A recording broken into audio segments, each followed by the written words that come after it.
RRB, première radio d'information. La suite d'Infomac, Jean-François Baudin. Et la suite de ce journal, c'est Jean Todt qui est l'invité exceptionnel de cette Infomac. Monsieur le Président, bonjour. Bonjour. Merci d'avoir accepté notre invitation. Vous êtes le président de la Fédération internationale automobile. On parlera bien évidemment avec vous dans un moment de la reprise de la saison. C'est le week-end prochain avec le Grand Prix de Melbourne. La saison de Formule 1. Oui, de Formule 1, oui, bien sûr, oui. Mais vous êtes aussi envoyé spécial auprès du secrétaire général des Nations Unies pour la sécurité routière. Et c'est à ce titre-là que vous êtes fait cette escale en Calédonie. Vous avez accepté tout de suite cette proposition de devenir une sorte d'ambassadeur pour que les routes soient plus sûres dans le monde ? Vous savez, pour moi, c'est très gratifiant compte tenu de la passion que j'ai pour la sécurité routière, que à l'époque, Ban Ki-moon, qui était le secrétaire général des Nations Unies, m'ait proposé ce rôle, qui était en fait un nouveau rôle au sein des Nations Unies. Et puis, depuis, le nouveau secrétaire général, Antonio Gutiérrez, m'a renouvelé sa confiance et je suis donc toujours son envoyé spécial pour la sécurité routière dans le monde. Alors quand vous allez dans un pays ou un territoire comme celle qu'en Nouvelle-Calédonie, qu'est-ce que vous essayez de faire ? Voir un peu l'état des lieux de la manière dont les choses se passent sur les routes, voire faire des propositions ou inciter les gouvernements et les dirigeants à en faire un peu plus ? Alors effectivement, donc, si vous voulez, la Nouvelle-Calédonie, j'étais ravi de pouvoir y revenir parce qu'il y a parfois un peu de nostalgie. Et hier, j'étais pas tellement sûr de la date à laquelle j'étais venu pour la dernière fois en Nouvelle-Calédonie, et quand j'ai été accueilli à l'aéroport, eh bien on m'a dit que c'était en 1974. Donc vous voyez, pratiquement 45 ans. Et évidemment, beaucoup de choses ont changé, mais pour moi, c'était un moment d'émotion de pouvoir revenir en Nouvelle-Calédonie. Et en fait, à l'époque, j'étais venu pour participer au rallye de Nouvelle-Calédonie, qui était un rallye qui avait une place assez importante dans le calendrier international des rallyes. Place beaucoup moins importante aujourd'hui, malheureusement. Donc j'espère que des actions pourront être mises en place pour redonner une place dans les rallyes. Jean-Louis Léraud et son équipe y travaillent. J'espère, et si on peut les aider, on le fera. Mais évidemment, parler également de sécurité routière. Et en fait, il y a quelques mois, Cynthia Lénard était venue me rendre visite à mon bureau, à la FIA, et puis m'avait parlé d'une conférence qui devait avoir lieu à la fin de l'année dernière. Et malheureusement, il ne m'était pas possible de faire tout ce déplacement pour cette conférence, mais j'avais promis que dès que je serai dans la région, eh bien, j'essaierai de faire un détour en Nouvelle-Calédonie, et c'est la raison pour laquelle, eh bien, je suis là pendant 48 heures. Voilà, promesse tenue. Lionel Sabot. Oui, Jean Todt, vous le disiez, vous êtes venu pour la dernière fois en Nouvelle-Calédonie, 1974. J'allais dire que ça faisait partie de votre première des 3 vies que vous avez eues, puisque vous avez été copilote, ensuite directeur de multiples écuries, et aujourd'hui président de la FIA. Copilote, c'est peut-être la partie de votre vie qu'on connaît le moins, et pourtant vous avez été vice-champion du monde en 1981. En fait, c'est effectivement mon premier chapitre professionnel, puisque j'ai tendance à dire que ma vie autour de l'automobile a débuté en 1966. Oui. J'ai été coéquipier de rallye entre 66 et 81. Vous voyez, 74, on est au milieu. En 81, je suis nommé patron des activités sportives de Peugeot, puis de PSA. Donc, c'est l'engagement en rallye avec la 205 Turbo 16, puis les rallye raids avec le Paris-Dakar, puis l'engagement dans le championnat du monde des voitures de sport, avec notamment des victoires aux 24 heures du Mans. Ça, c'est 81, 93. Et ensuite, c'est la grande époque Ferrari ? La grande époque, non, c'est pas la grande époque. C'est l'époque difficile. Ça a commencé, c'était compliqué au début. Au début, c'est très difficile, c'est très compliqué. Et les victoires commencent à réellement apparaître fin 99, 2000. Oui. Où là, effectivement, eh bien, ça a été la période la plus glorieuse de Ferrari et de la Formule 1 tout court, avec nos victoires dans les championnats du monde et constructeurs et pilotes avec Michael Schumacher, puisque pendant cette période, on a gagné 14 titres, 6 pilotes, 5 avec Michael, 1 avec Kimi Raikkonen et 8 constructeurs. Et puis ensuite, je deviens le directeur général, l'administrateur délégué de Ferrari entre 2004 et 2009. Et en 2009, je décide de quitter Ferrari parce que je pense que... Vous êtes allé au bout du bout chez Ferrari. Et donc, vous voyez, à chaque fois, chaque chapitre, c'est entre 12 et 15 ans. Là, ça fait 10 ans que vous êtes à la tête de la FIA. Et je suis effectivement élu président de la FIA en octobre 2009. Donc, vous voyez, on n'est pas loin des 10 ans. Donc, il vous reste 5 ans à faire Non, parce qu'en fait, lorsque j'ai été élu président de la FIA, j'ai fait modifier les statuts de manière à ce que un président ne puisse pas faire plus de 3 mandats, donc 3 fois 4 ans. Donc ça veut dire que mon dernier mandat arrivera à échéance en décembre 2021. Donc je ne peux plus me représenter. Donc ça ne veut pas dire que je m'arrêterai de faire un certain nombre de choses au-delà, mais en tout cas, ça ne sera plus comme président de la FIA. Et puis j'ai été, on le disait, j'ai été nommé envoyé spécial du secrétaire général des Nations Unies en avril 2015, donc ça va faire à peu près 4 ans. Et là aussi, ce sont des mandats qui peuvent être renouvelés. Et je suis nommé, en tout cas pour l'instant, jusqu'à décembre 2020. Alors, Jean-Todt, vous avez évidemment la passion de l'automobile, quelle que soit l'automobile chevillée au corps. Et ce matin, vous avez visité sur le territoire l'école de karting de Nakutaquin. Visite au cours de laquelle vous n'avez pas pu résister à l'appel de la piste pour quelques tours. C'est un moment que n'est pas prêt d'oublier Charles Robert, le directeur de l'école de karting, que l'on écoute.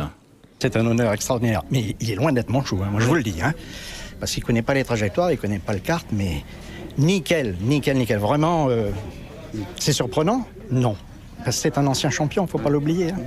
Cette visite à l'école de kart, c'est quelque chose qui vous a touché dans le programme du président? Énormément. Écoutez, recevoir des personnes de ce rang, représentant tout le sport automobile, c'est fabuleux. Une occasion à ne pas rater. C'est l'occasion de faire passer quelques petits messages? Léger, on n'a pas trop insisté à ce niveau-là. Non, on est resté plus présentation, lui expliquer ce qu'on faisait, le pourquoi, le dévouement sans limite pour les enfants. C'était le but principal. Le reste, les problèmes de ligue, etc., c'est secondaire. Il y a un peu d'émotion. Oui, parce que quand même, regardez les poils à pic. Ancien pilote de 24 heures du Mans, comme j'ai fait, regardez les poils à pic. C'est notre mentor, entre guillemets.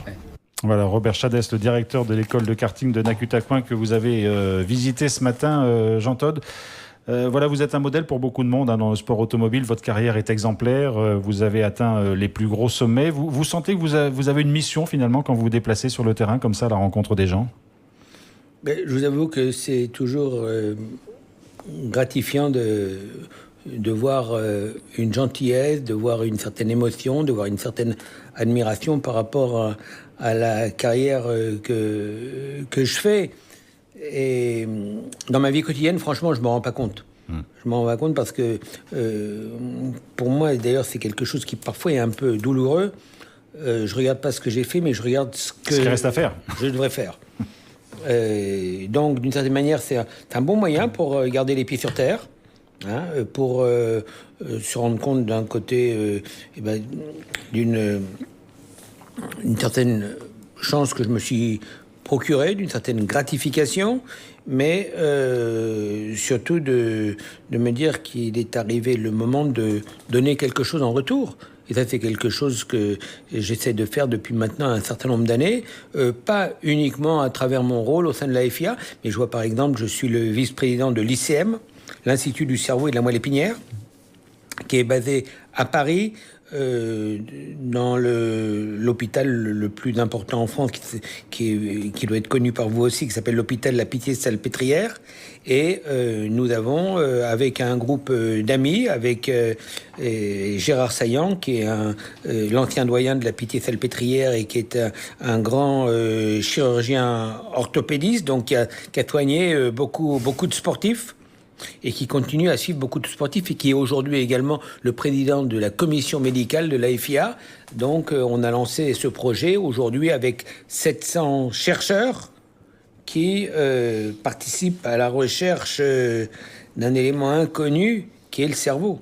Donc, et aujourd'hui, une personne sur 8 est atteinte d'une de ces maladies qui est Parkinson, Alzheimer, sclérose en plaques et évidemment tous les problèmes liés aux conséquences des accidents sur la route. Donc, en fait, c'est quelque chose qui me passionne et où j'ai toujours pensé que d'avoir eu un succès au-delà de la moyenne, eh bien, vous donnez des responsabilités au-delà de la moyenne. Donc, d'où mon engagement également en tant qu'envoyé spécial du secrétaire général des Nations Unies pour la sécurité routière, le rôle que j'exerce au sein de l'AFIA, un certain nombre d'autres activités que je mène et qui, pour moi, sont passionnantes, sous réserve de pouvoir apporter quelque chose à la société. Et donc, j'ai eu cette première partie en tant que copilote de rallye, puis ensuite patron de l'équipe Peugeot, patron de l'équipe Ferrari, administrateur délégué de Ferrari, et puis aujourd'hui, en étant un bénévole, essayant de faire quelque chose pour les autres. Alors Jean-Todt, parlons un tout petit peu de la sécurité routière en Nouvelle-Calédonie. Vous savez que les statistiques ne sont pas bonnes, que le nombre d'accidents rapportés à la population est assez élevé. Cynthia Lizard, que vous évoquiez tout à l'heure, qui est membre du gouvernement en charge de la prévention routière, a présenté un plan zéro mort d'ici 25 ans. C'est plus une vision finalement qu'un catalogue de mesures. Il faut se donner de la vision pour lutter contre l'insécurité routière. Il faut vraiment avoir une volonté politique derrière aussi. Ça doit être la volonté de tout le monde. On ne rappelle pas suffisamment que chaque citoyen du monde est un utilisateur de la route. En tant que piéton, cycliste, motocycliste, automobiliste, transport en commun. Donc, je crois que ça serait injuste de dire que c'est la responsabilité du gouvernement. Le gouvernement, évidemment, a une très grande responsabilité, mais nous avons tous citoyens, nous avons une obligation. Et c'est vrai, lorsqu'on voit il y a une petite communauté comme la Calédonie, la Calédonie, 300 000 personnes, environ 52 morts par an tous les ans. Donc ça veut dire que si on reporte ça à la moyenne de la France, c'est entre 3 et 4 fois supérieur à la moyenne de la France. Nombre de blessés, je ne suis pas arrivé à avoir vraiment le mot. C'est plus difficile à établir. Moi, je donnerais une estimation, c'est entre 1000 et 2000 blessés avec des conséquences. Donc, c'est quelque chose de très pénible pour les familles, pour les victimes, et il faut faire quelque chose. Et je n'ai cessé de le dire et de le dire tous les jours. En fait, contrairement à d'autres pandémies comme le sida, la malaria, la tuberculose, où on ne sait pas encore ce qu'il faut faire. Là, on sait ce qu'il faut faire. C'est en termes d'éducation, application des lois, qualité des véhicules, qualité des routes, qualité des secours après les accidents. Et des actions extrêmement simples, le fait de mettre sa ceinture de sécurité, quel que soit le siège que vous occupez dans la voiture, le port du casque, le respect de la vitesse. Alors j'en dirai un mot un peu plus long dans quelques instants. Le fait de ne pas boire en conduisant, la drogue, et puis l'utilisation du téléphone, eh bien ce sont des choses extrêmement simples qui permettraient de diminuer énormément le nombre de victimes. Alors ensuite, j'ai entendu dire des choses qui, pour moi, me paraissent invraisemblables, mais qui correspondent à la réalité. Alors, si vous voulez, sans m'immiscer, parce que, vous savez, c'est toujours délicat de faire des jugements définitifs au bout de 24 heures, sans avoir un accès à la culture d'un pays. Mais quand on me dit qu'il y a 30% des conducteurs qui n'ont pas leur permis de conduire, sincèrement, c'est inacceptable. Et je suis sûr que dans 25 ans, ça ne sera plus le cas. Ça fait beaucoup de paramètres à gérer, quand même, pour lutter contre la sécurité routière. Et donc, on a tous une responsabilité, mais les médias ont une énorme responsabilité, parce qu'on parle d'éducation. Donc, aujourd'hui, il faut que des enfants de 5, 6, 7 ans qui commencent à aller à l'école, eh bien, il faut commencer à les éduquer de manière à ce que, lorsqu'ils seront au volant de leur véhicule, eh bien, ils auront appris un certain nombre de choses que les utilisateurs de la route, aujourd'hui d'un certain âge, n'ont pas encore incorporé. Donc ça, c'est quelque chose pour moi qui est absolument capitale. Et en fait, on parle application des lois, mais en fait, c'est une répression, mais c'est une répression pour l'utilisateur de la route, en sa faveur. Parce qu'en fait, qu'est-ce C'est qu'on censé le cherche ? protéger.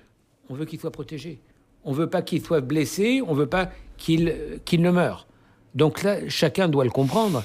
Alors parfois, ça peut paraître un petit peu indigeste, inconfortable, mais on fait ça pour les autres.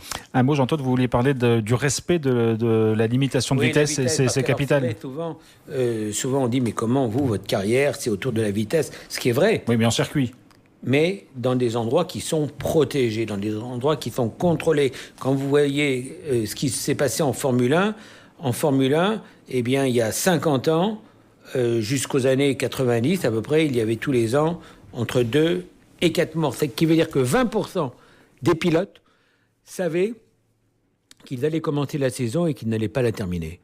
Alors que maintenant, depuis 1994, il y a eu, entre 1994 et 2019, il y a eu un accident fatal, un de trop, malheureusement, Jules Bianchi, à Suzuka, mais un mort en 25 ans. Donc, ça veut dire que la compétition automobile est un spectacle, mais doit être également un laboratoire. Et c'est pour ça que ce matin, lorsque je visitais le circuit de karting, je disais, messieurs, c'est bien d'apprendre aux jeunes, mais il faut également qu'ils soient initiés au comportement sur la route.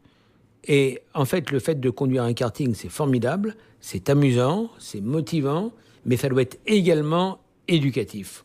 Alors parlons justement de ce grand spectacle qui est la Formule 1. C'est vous-même qui avez employé ce mot, avec la saison qui reprend à Melbourne le week-end prochain, une saison 2019 très attendue, Lionel. Ah oui, forcément une saison 2019 très, très attendue. Jean-Todt, quand vous étiez aux commandes à la Scuderia Ferrari, quel était l'état d'esprit au début du mois de mars quand il fallait retourner du côté de Melbourne ? C'était quelque chose de particulier ? Une grande attente et une grande angoisse. Oui. Puisque avant de retrouver la route du succès, c'était la question, est-ce que ça sera la bonne année ? Oui. Et puis, une fois qu'on a retrouvé la route du succès, c'était s'assurer qu'on puisse la garder. Donc, c'était en permanence une pression, une implication totale avec la peur de perdre. Mais pour moi, la peur de perdre est en fait la vitamine qui vous permet de tout mettre en œuvre pour essayer de continuer de gagner ou de continuer à gagner. Et qu'est-ce qui a fait finalement le succès de la Scuderia Ferrari entre 2000 et 2004 ? C'était un excellent pilote, Michael Schumacher, c'est un bon directeur, Jean-Todt, et puis Ross Brawn. C'est plus que ça. Et Ross Brawn aussi ? C'était ce trio qui a fait que ça a fonctionné ? Vous savez, quand on a une équipe avec 1000 personnes, eh ben, il faut que les 1000 personnes soient motivées. Parce que chaque personne a une importance. Alors c'est vrai que, in fine, le rôle du pilote peut paraître le plus important parce que c'est lui qui doit ensuite faire état de tout son talent pendant la durée de la course. Mais derrière, il faut s'assurer que la voiture soit fiable, que la voiture soit performante, que les pit stops soient accomplis d'une manière parfaite. Donc c'est l'accumulation de toute cette excellence qui permet d'avoir la victoire finale. Et c'est ce que nous sommes arrivés à faire entre 2000 et 2004. Et comment vous arriviez à manager tous ces hommes ? Vous avez tout réussi dans le monde automobile. Les rallye raids, vous avez gagné. Les 24 heures du Mans, vous gagnez. La Formule 1, vous gagnez. Qu'est-ce qui faisait la Todd Touch, j'allais dire ? Vous savez, je crois que c'est peut-être d'essayer d'être un bon leader, d'un bon animateur, et puis d'être bien entouré.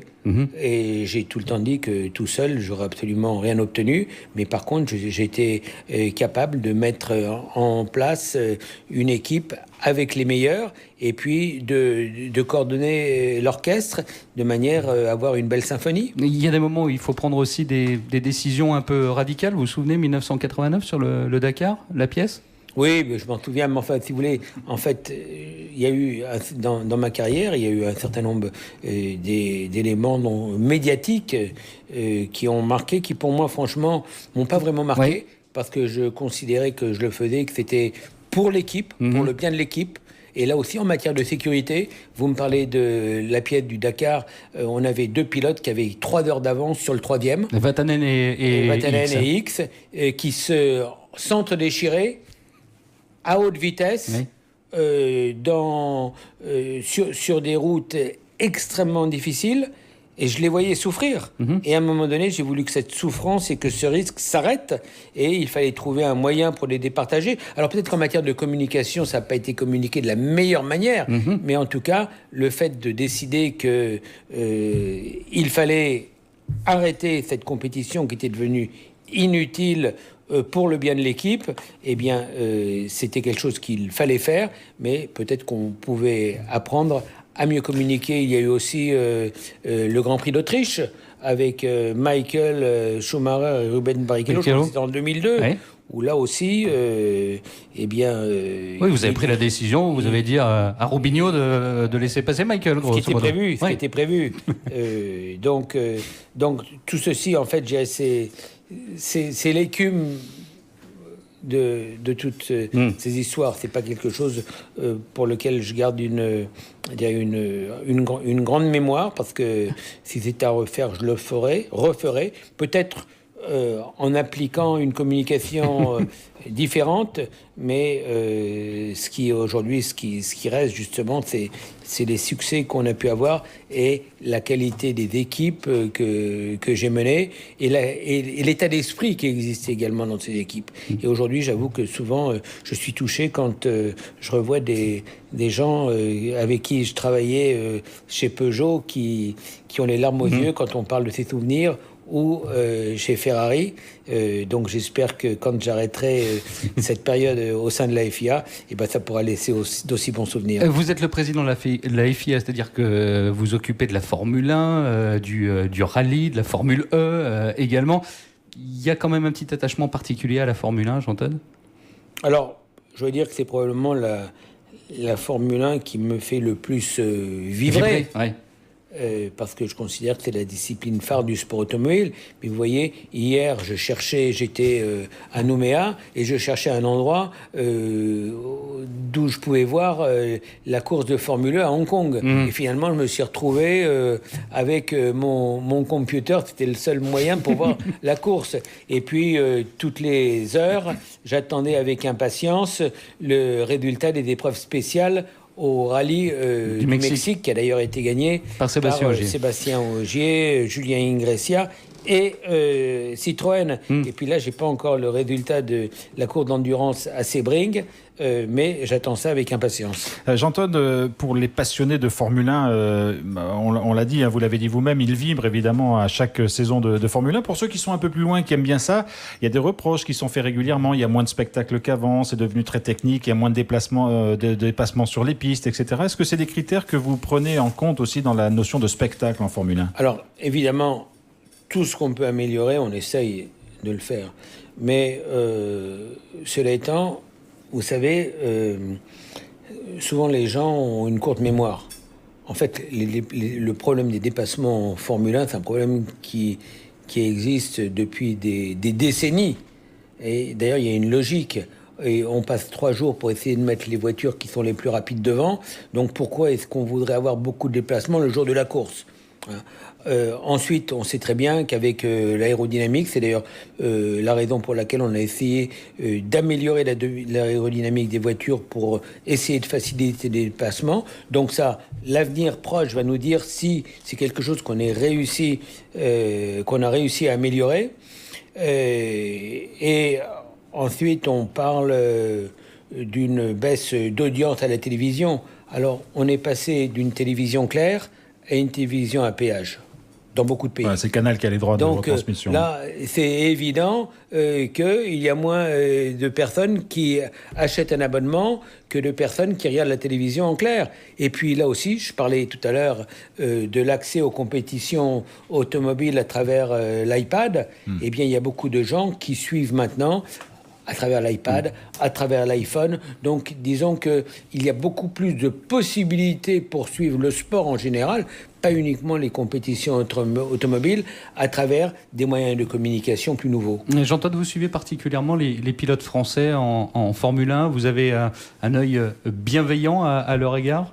Alors, franchement, j'ai un œil bienveillant à l'égard des pilotes français, bien évidemment, mais en tant que président d'une fédération internationale, et vous savez, j'ai eu une carrière qui est quand même très internationale, donc pour moi, j'essaye de faire en sorte qu'il y ait un intérêt pour les pilotes, quelle que soit leur nationalité. Alors c'est vrai que cette année, par contre, eh bien, on va avoir beaucoup de nouveaux pilotes, français, Pierre Gasly avec Red Bull, Monégasque, Charles Leclerc chez Ferrari. Chez Ferrari. Mon fils est d'ailleurs son manager. Et puis d'autres jeunes pilotes comme Norris, Roussel, le retour de Kubica, là aussi, qui va être Robert intéressant Kubica, à suivre. Donc beaucoup de nouveautés, donc beaucoup d'excitation. Vous avez un petit pronostic pour cette saison 2019 ? Alors je sais bien, vous êtes président de la FIA, donc forcément les pronostics, vous allez peut-être les garder pour vous. Mais... Alors, si vous voulez, j'ai vu ce qui s'est passé aux essais à Barcelone, où Ferrari a tout le temps été devant. Donc il faut être très prudent, mais il semblerait que Ferrari a fait une très bonne voiture. Mais est-ce que d'autres équipes ont caché leur jeu pendant les essais ? On sait que 10 kilos de différence, c'est environ 4 dixièmes. Oui. Donc est-ce qu'on roule avec des niveaux d'essence différents dans la voiture ? Donc beaucoup de paramètres qu'on pourra réellement vérifier dans quelques jours maintenant à Melbourne. Jean-Todt, vous l'avez rappelé tout à l'heure, une équipe de Formule 1, c'est en gros, pour les plus grosses en tout cas, 1000 personnes, mais quand même ce couple pilote-directeur d'écurie est toujours très important. On sait que vous avez managé un certain nombre de pilotes. Est-ce que votre relation au pilote est toujours quelque peu particulière ? Et puis on se souvient notamment de votre attachement évidemment à Michael Schumacher. Ça restera quelque chose de très important dans votre carrière ? Alors, c'est vrai que, vous savez, c'est dans la vie, en fait, des amitiés se créent, pas spécialement entre patrons de course et pilotes, mais des amitiés se créent tout court.